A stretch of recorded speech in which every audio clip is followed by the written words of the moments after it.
Have you ever wondered how the Israelites were organized during their journey in the wilderness?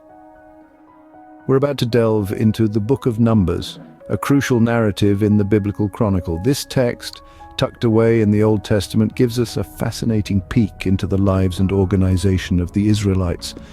And within this book, chapter 1 stands out, serving as a detailed window into their structure and system. Numbers chapter 1 provides an intriguing insight into this historical journey. Numbers chapter 1 begins on Mount Sinai, where God speaks to Moses. This divine communication marks the opening of a narrative that is both engaging and profound, speaking volumes about the structure and strength of the Israelite community during this period. In this chapter, God commands Moses to take a census of the entire Israelite community. Moses is not alone in this task, though. His brother Aaron is at his side, assisting him in this immense undertaking. But the census isn't just a two-man job. The leaders of the 12 tribes of Israel also play their roles, each taking responsibility for their respective tribes. The task is a complex one: to count all males aged 20 and above who are able to serve in the army of Israel. It's a methodical process carried out with precision and diligence. Each tribe is accounted for individually, from Reuben to Benjamin, from Issachar to Zebulun. The strength of each tribe, measured in the number of its able-bodied men, is meticulously recorded. This rigorous census is not merely a counting exercise, but a strategic move. It's about understanding the might of the nation, its military potential, and its collective strength. It's about acknowledging the power of unity and the importance of every single individual in the grand scheme of things. The census also gives us an insight into the societal structure of the Israelites. It underscores the significant role of men in the society, especially those who are in their prime and capable of serving in the army.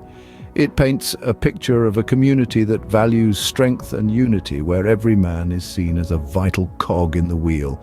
And what does this massive undertaking yield? The census results in a total of 603,550 men.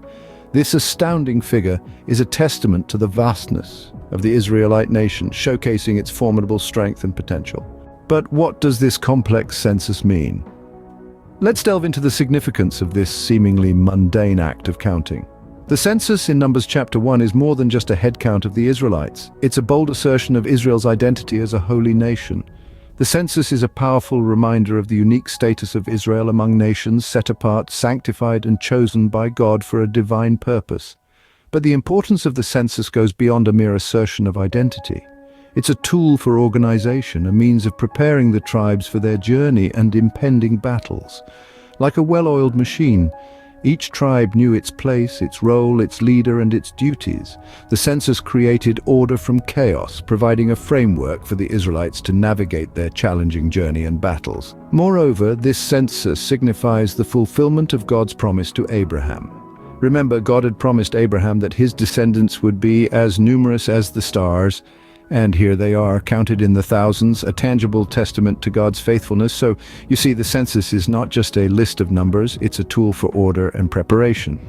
The census, then, is not just a count, but a powerful statement of God's faithfulness and Israel's identity. Are you ready for the next chapter? Just click here to go straight to it.